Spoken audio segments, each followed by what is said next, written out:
जा रहे हैं कि रिलेटिव एटॉमिक मास क्या होता है। लास्ट टाइम हमने देखा था कि हिस्टोरिकल बैकग्राउंड इसका थोड़ा सा केमिस्ट्री का, उसमें हमने देखा था फिर एटम जो वर्ड है वो कहाँ से आया है। एटम के बाद हमने एविडेंस ऑफ एटम किया, फिर हमने मॉलिक्यूल्स के बारे में पढ़ा, आयंस के बारे में पढ़ा, और आज हम उस यूनिट के बारे में पढ़ रहे हैं और उस मास के बारे, रिलेटिव एटॉमिक मास के बारे में पढ़ेंगे।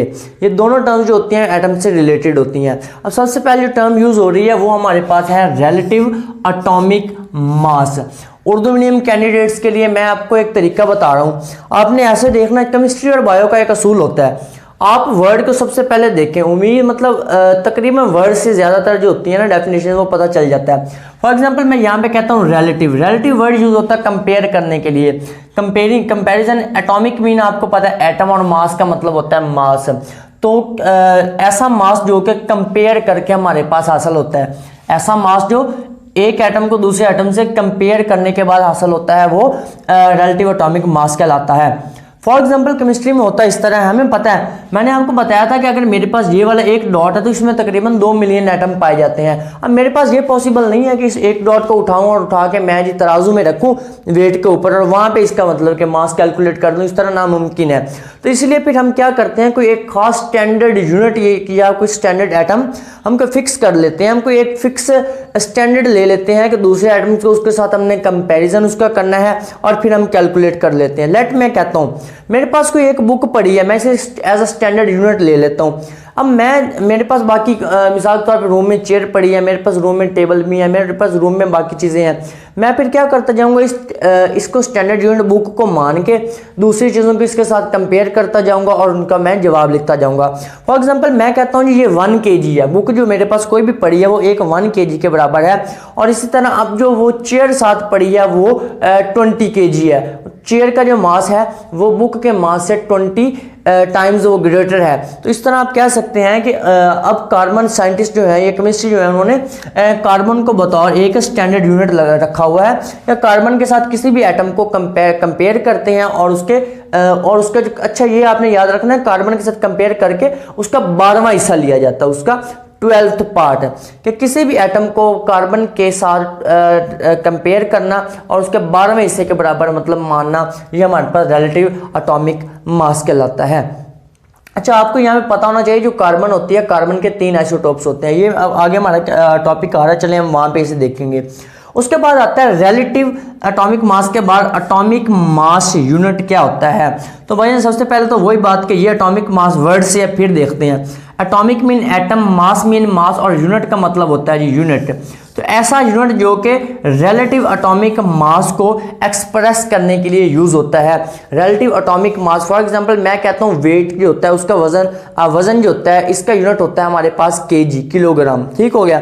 इस तरह मैं कहता हूँ मेरे पास अगर कोई पानी या लिक्विड के जो मैं कहता हूँ मेरे पास जो यूनिट होता है वो मिलीलीटर होता है। बिल्कुल उसी तरह हमारे पास रिलेटिव एटॉमिक मास का भी एक यूनिट होता है जिसे हम एटॉमिक मास यूनिट कहते हैं। ठीक हो गया। इसे AMU के साथ इसे रिप्रेजेंट किया जाता है। इसकी जो वैल्यू होती है 1.661 क्रॉस 10⁻⁻⁴ ग्राम होती है। या इसे आप अगर किलोग्राम में लिखना हो तो इसी को आप 1000 पे डिवाइड कर सकते हैं और आपके पास आंसर आ जाता है 1.661 क्रॉस 10⁻⁻27 किलोग्राम। तो ये इसकी वैल्यू होती है। उम्मीद है यहाँ तक आपको कवर ये वाला हो गया होगा। इसका पेपर में ऐसे ही क्वेश्चन आता होता है what is relative atomic mass, give its unit. या पेपर में बात आ जाता होता है what is AMU, give its value. ये यहाँ तक सिर्फ 2 क्वेश्चन आते हैं। अब इससे आगे जो हमारा टॉपिक है वो है आइसोटोप्स, कि आइसोटोप्स क्या होते हैं।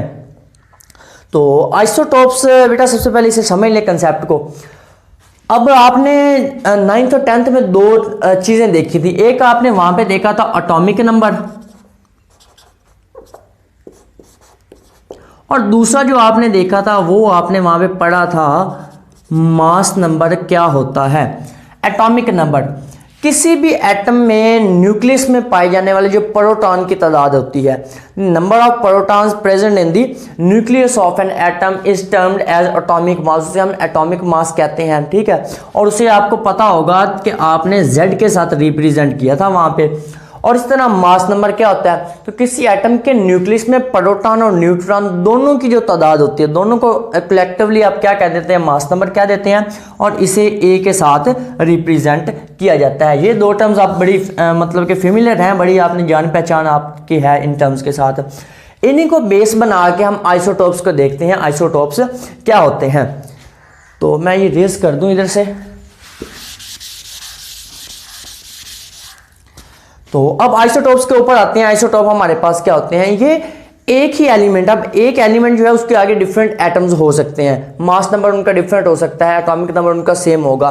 तो यहाँ पे कहते हैं कि किसी भी एलिमेंट के सेम एटम्स, किसी भी एक सेम एलिमेंट के डिफरेंट एटम्स जिनका एटॉमिक नंबर है वो तो हमारे पास सेम होता है, लेकिन उनका मास नंबर सेम नहीं होता। एटॉमिक नंबर उनका सेम होगा लेकिन मास नंबर उनका सेम नहीं होगा। एक बात ध्यान में रखनी है, मैंने आपको लास्ट सेशन में भी ये बताया था, इलेक्ट्रॉन की तादाद किसी भी एटम में जो होती है वो प्रोटॉन के बराबर होती है। ये कंसेप्ट आपने ज़हन में रखना है।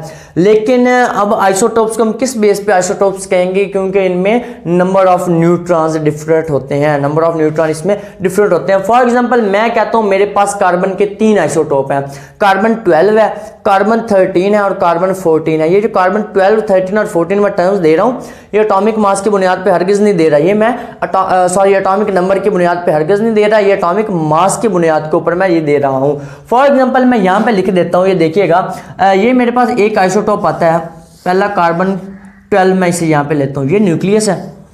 न्यूक्लियस में भाईजान इसके 6 इसका एटॉमिक नंबर है और 6 इसके साथ यहाँ पे, ये 6 इसके हो गया जी, यहाँ पे आप कह लें प्रोटॉन और 6 इसके साथ न्यूट्रॉन है। अब हमें पता है इसका अगर मैं एटॉमिक नंबर लिखूँ तो 6 ही होगा, लेकिन अगर मास नंबर लिखूँ 6 + 6 वो कितने के बराबर आएगा, वो 12 के बराबर आएगा। इस तरह अगर इसका मैं दूसरा आइसोटोप यहाँ पे ड्रा कर लेता हूँ, तो दूसरा आइसोटोप भी बिल्कुल ऐसे है, न्यूक्लियस का साइज थोड़ा यहाँ पे बड़ा बना रहा हूँ ताकि वो लिखने के लिए अंदर आराम से लिखा जाए। तो 6 इसमें वही इलेक्ट्रॉन है, इलेक्ट्रॉन कह रहा हूँ यहाँ पे, हमारे पास जो प्रोटॉन है, और इसके साथ इसमें न्यूट्रॉन है। अब इसका एटॉमिक नंबर देखें तो अभी भी हमारे पास 6 ही है, ठीक है, लेकिन हमारे पास इसका अगर मैं ओवरऑल मास नंबर देखूँ तो 6 + 6 12 और 1 कितने हो गए, 13 हो गए, ठीक। इसी तरह अगर मैं आगे मजीद इसका एक और आइसोटोप बना लेता हूँ, और उसमें क्या होगा फिर आगे, 6 इसमें अगर प्रोटॉन है और 8 इसमें क्या है, न्यूट्रॉन है, तो इसमें वो एटॉमिक नंबर तो इसका 6 ही रहेगा, लेकिन इसका जो मास नंबर है वो आपके पास कितना हो जाता है, वो 14 हो जाता है। अब यहाँ पे आप चलें लिख लें, ये आपके पास Z है, ये A है, ये Z और ये A, ये Z और ये आपके पास A है। तो ये देख, अब उम्मीद है आपको समझ आ गया होगा कि किसी भी जो एटम में होता है उसका मास नंबर अगर उनका डिफरेंट हो। अब इसमें आप देखें कि ये एटॉमिक नंबर इसका भी 6 है, इसका भी 6 और इसका भी एटॉमिक नंबर आपके पास 6 आ रहा है। ऑन दी अदर हैंड इसका जो मास नंबर है वो 12 है, इसका मास नंबर 13 है और इसका मास नंबर 14 है। तो एक ही एलिमेंट के डिफरेंट एटम्स जिनका एटॉमिक नंबर तो सेम होता है बट उनका मास नंबर डिफरेंट होता है, वो हमारे पास आइसोटोप्स कहलाते हैं। इसमें पेपर में इसका क्वेश्चन आता था, व्हाट आर आइसोटोप्स, ठीक हो गया, गिव एग्जांपल। यहाँ पे उसके बाद हाइड्रोजन का आता था, write down the names of the isotope of hydrogen. Hydrogen के 3 आइसोटोप्स कौन कौन से होते हैं, तो इसका आपने नाम देख लेना, ये क्वेश्चन आता होता है। उसके बाद यहाँ पे आता होता है यही कार्बन के आइसोटोप, इनके आप नाम लिखें। यहाँ पे आता है यूरेनियम के कितने आइसोटोप्स होते हैं, उनके बारे में आपने लिखना होता है। अब यहाँ पे इसी टॉपिक से एक और रिलेटेड आपका क्वेश्चन है वो आएगा। अब पेपर में क्वेश्चन आता है, isotope have same chemical properties, isotopes have same chemical properties but different physical properties, कि आइसोटोप्स की जो केमिकल प्रॉपर्टीज होती हैं वो तो एक जैसी होती हैं बट उनकी जो फिजिकल प्रॉपर्टीज होती हैं वो डिफरेंट होती हैं। अब मैं आपसे सवाल करता हूं, मुझे ये बताएं कि हमने आइसोटोप का यहाँ पे देखा एटॉमिक नंबर और मास नंबर का कंसेप्ट, वहां पे उनका एटॉमिक नंबर सेम था या मास नंबर सेम था? तो भाई उनका जो हमने देखा, उनका जो मास नंबर था वो मुख्तलिफ था और उनका जो एटॉमिक नंबर था वो तीनों का सेम होता है। तो अब यहाँ पे सेम केमिकल प्रॉपर्टीज, ये आपको बता रहा हूँ कि जो किसी भी चीज़ की जो केमिकल प्रॉपर्टीज होती हैं, उसके मेल्टिंग पॉइंट, उसके बॉइलिंग पॉइंट, ये डिपेंड करते हैं उसके एटॉमिक नंबर पे, ये डिपेंड करेंगे एटॉमिक नंबर पे।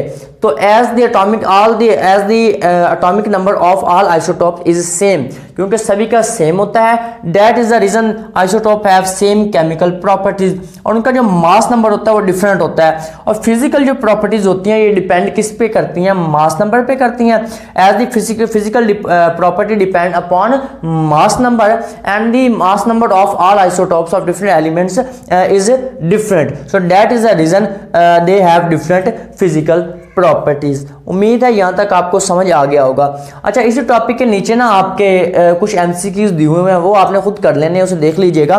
तकरीबन उसमें लिखा हुआ यही कि टोटल जो हमारे पास आइसोटोप होते हैं वो 280 होते हैं, आउट ऑफ विच जो हमारे पास होते हैं 40 जो होते हैं वो रेडियो एक्टिव होते हैं। और इसी तरह आगे भी 3-4 पॉइंट्स दिए हुए हैं, वो आपने वहाँ से रीड आउट कर लेना, उसमें कंसेप्ट वाली कोई बात नहीं है, वो आपने सिर्फ याद करना है। अब एक जो पेपर में और क्वेश्चन आता होता है यहाँ पे, अच्छा हमने देख लिया प्रीवियस टॉपिक में कि रिलेटिव एटॉमिक मास की जो वैल्यू होती है, मैंने आपको बताया 1.66 क्रॉस 10⁻20 ग्राम होती है, या फिर -27 किलोग्राम के बराबर आती है।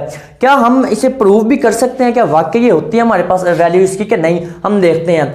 1 atomic mass unit is equal to 1.661 cross 10⁻20 -24 gram के बराबर इसकी वैल्यू आ गई। आपने कहीं पे एवोगाड्रोस नंबर पढ़ा है? इंशाल्लाह हम इस चैप्टर के एंड में भी पढ़ेंगे कि एवोगाड्रोस नंबर क्या होता है। तो किसी भी चीज़ की आप कह लें कि किसी भी चीज़ के एक मोल में पाए जाने वाले पार्टिकल्स की जो तादाद होती है, the number of particles present in 1 mole of anything is called Avogadro number. तो अब ये एवोगाड्रो नंबर आपके पास पता है हमें कि कार्बन, अब 12 ग्राम ऑफ कार्बन है। अब हमने कार्बन का जो एक मोल है अब हमारे पास, क्योंकि तो अब कार्बन को हमने किसके बराबर कर लिया? 6.02 क्रॉस 10⁻23 पार्टिकल्स के अब हमने बराबर कर लिया। अब ये तो था जी हमारे पास एक मोल के लिए। अब मैं एक कार्बन एटम के लिए कैलकुलेट करता हूं, तो अब ये 12 मेरे पास इधर होगा। अब हमें पता है कार्बन का वेट कितना होता है, हमने कार्बन 12 लिया यहाँ पे, कार्बन 12 वही आइसोटोप की बात कर रहा हूँ, 12, 13 और 14 हमने, क्योंकि कार्बन 12 हम लेते हैं, इसको मतलब जो फाइंड करते हैं इसका मास वगैरह। तो अब इसी 12 को आप जी आप कर सकते हैं जी डिवाइड किससे? एवोगाड्रोस नंबर से, Na से।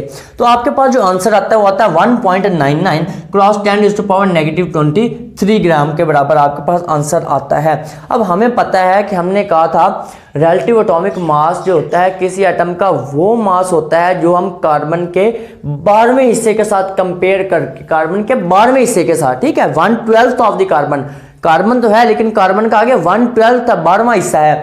अगर उसे हम यहाँ पे देखें हमारे पास, तो ये देखिएगा 1 और 12 अगर 12वें हिस्से के साथ कंपैरिजन उसका करें तो हमारे पास आंसर उसका 1.661 क्रॉस 10⁻24 ग्राम आता है, या आप -27 किलोग्राम कह सकते हैं। अच्छा, ये कंफ्यूज नहीं, आपने यहाँ पे हो जाना -24 ये ग्राम है और -20 ये हमारे पास 27 जो किलोग्राम है। अगर इसको आप 1000 पे अगर यहाँ पे आप डिवाइड कर देते हैं तो आपके पास जो आंसर आता है वो यही आता है, आपके पास वैल्यू -27 के बराबर आती है। इंशाल्लाह ताला नेक्स्ट हमारा जो सेशन है उसमें हम लॉन्ग क्वेश्चन देखेंगे मास स्पेक्ट्रोमेट्री कि हमारे पास ये जो आइसोटोप होते हैं इनकी रिलेटिव अबंडेंस को हम किस तरह देख सकते हैं। चलो ठीक है, यहाँ पे एक टर्म ये भी यूज हो गई है हमारे पास कि रिलेटिव अबंडेंस क्या होता है। Relative abundance,